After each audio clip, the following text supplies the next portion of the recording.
रामकृष्ण हरी.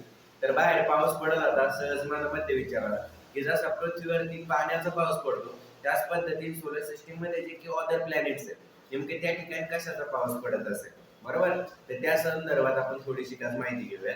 पहा, तर टायटन म्हणून एक प्लॅनेट आहे जो की उपग्रह आहे कशाचा, तर सॅटर्नचा. ओके, तर सॅटर्नचा उपग्रह कोण आहे, टायटन. मग या टायटन वरती देखील पाऊस पडतो, परंतु कशाचा पाऊस पडतो माहिती आहे का, तर मिथेन गॅसचा. ओके, त्याच्यानंतर दुसरा प्लॅनेट येतो. दुसरा प्लॅनेट कोणता आहे आपला, व्हीनस. ओके, तर हा जो काही व्हीनस प्लॅनेट आहे, व्हीनस प्लॅनेट वरती देखील पाऊस पडतो, पण कशाचा पाऊस पडतो माहिती का, सल्फ्युरिक ऍसिडचा. पण गंमत अशी आहे की हा व्हीनस प्लॅनेट वरती सल्फ्युरिक ऍसिडचा पाऊस पडतो, परंतु याचा जो काय सरफेस आहे या प्लॅनेटचा, म्हणजे कोणत्या प्लॅनेटचा, व्हीनसचा, तर याच्या 25 किलोमीटर वरती म्हणजे अबोव द सरफेस 25 किलोमीटर जे की सल्फ्युरिक ऍसिड आहे हे डायरेक्टली काय होतं, इव्हॅपोरेट होऊन जातं, म्हणजे लगेच त्याचं काय होतं, बाष्पीभवन होऊन जातं. मग म्हणतात कशामुळे याचं बाष्पीभवन होऊन जातं, तर हा जो का प्लॅनेट आहे अतिशय गरम आहे. दॅट इज या ठिकाणी जे काही टेम्परेचर आहे हे एक्स्ट्रीम टेम्परेचर, म्हणजे भरपूर मोठ्या प्रमाणामध्ये या ठिकाणी टेम्परेचर असल्यामुळे हे पृथ्वी म्हणजे सॉरी हे जे काही सरफेस आहे व्हीनसचा,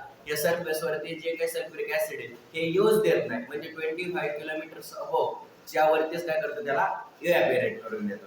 त्यानंतर 3 नंबरचा प्लॅनेट येतो. आता 3 नंबरचा प्लॅनेट महत्वाचा आहे, जो की आपल्या पृथ्वीवरती भरपूर म्हणजे डायमंड माहिती आहे तुम्हाला, बरोबर, की भरपूर एक्सपेन्सिव्ह आहे. मग असा एक प्लॅनेट आहे की ज्या ठिकाणी डायमंडचा पाऊस पडतो, म्हणजे हिऱ्यांचा पाऊस पडतो. म्हणतात खरंच, हो.